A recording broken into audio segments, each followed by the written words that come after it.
Kidlat News Updates.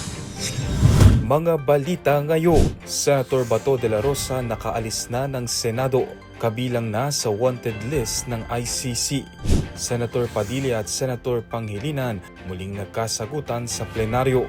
Former Iloilo Mayor Jed Mabilog itinalagang bagong DILG Undersecretary. Ako po si Cesar Soriano, para ihatid ang mga nangungunang balita sa buong kapuluan ngayon. Nakaalis na ng Senado si Senator Ronald Bato de la Rosa matapos ang ilang araw na pananatili nito sa gusali mula nang inanunsyo ang warrant of arrest laban sa kanya ng International Criminal Court o ICC. Ito ang kinumpirma ng isang senador base umano sa impormasyon mula sa Senate Secretariat. Bandang 2:30 AM ng Huwebes nang umalis sa Senado si De La Rosa, makaraang mabalot ng tensyon ng gusali nang maitala ang shooting incident sa ikalawang palapa. Wala pang inilalabas na impormasyon kung paano nakalabas ang senador, bagamat may hindi pa kumpirmadong ulat na kasama niyang umalis si Senator Robin Padilla. Dahil dito, bubuhayin ng PNP ang subpoena laban sa kanya.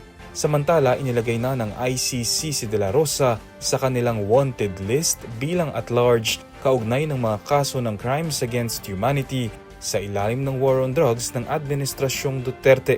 Ayon sa ICC website, naharap ang senador sa kasong murder para sa pagkamatay ng hindi bababa sa 32 katao noong siya pa ang hepe ng PNP. Iminungkahi ni Senator Kiko Pangilinan na isampa na lamang ni Senator Robin Padilla ang ethics complaint laban sa kanya, kasunod ng naging tensyon sa plenary session noong Mayo 12. Sa sesyon kahapon, muling inalmahan ni Padilla ang hindi paghingi ng paumanhin ni Pangilinan sa umano'y pagsigaw nito sa kanya nang talakayin ang tamang paggamit ng oras sa Senado. So ang suggestion ko, isampa na yung ethics case at doon na po sa ethics committee natin pag-usapan ito dahil marami pang ibang mga mas importanteng bagay sa aking paniwala ang dapat nating talakayin. Depensa naman ni Padilla, wala na po siguro mas importante kung rules of the Senate ang pinag-uusapan natin. So ang ibig pong sabihin ba niyan na hindi kayang mahumingi ng paumanhin ng isang veteran senator? nais din ni Padilla na ipatanggal sa Senate records ang pagtaas ng boses sa kanya ni Pangilinan dahil ayaw niya umanong makita na ang isang Muslim na senador ay sinisigaw-sigawan umano sa plenaryo. Noong Mayo 12 nang nagkaalitan sa plenaryo ang dalawa nang pag-usapan ang resolusyon para protektahan si Senator Ronald Bato de la Rosa. Therefore, I'm appealing that perhaps this matter should be tackled in the committee rather than in this in plenary so that we can address other concerns, Mr. President. For the record, Paano natin pag-uusapan yung ibang... And for the record, Mr. President, I still have the floor. And for the record, Mr. President, we voted against Resolution number 44. Agad na sinuspende ang sesyon at sinubukang makipagkamay ni Pangilinan kay Padilla. Ngunit hindi niya ito tinanggap at sinabing nais niyang mag-sorry on record ang kapwa mambabatas.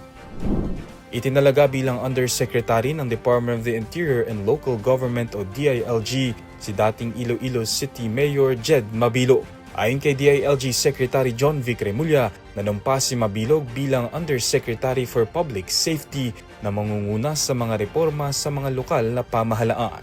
Iginiit naman ni Remulla na hindi naghahanap ng paghihiganti si Mabilog sa kanyang pagbabalik sa serbisyo publiko. Matatandaang umalis ng bansa si Mabilog noong 2017 matapos akusahan ni dating Pangulong Rodrigo Duterte bilang umano'y protektor ng ilegal na droga. Nakabalik siya sa Pilipinas noong 2024 matapos sumuko sa National Bureau of Investigation. Noong Enero 2025, pinagkalooban siya ni Pangulong Ferdinand Marcos Jr. ng Executive Clemency na nagbigay daan sa kanyang pagbabalik sa pampublikong serbisyo. Para sa Kidlat News Channel, ako si Renz Lenon, nag-uula. Ako po si Cesar Soriano, kasama nyo sa bawat pagputo ng balita.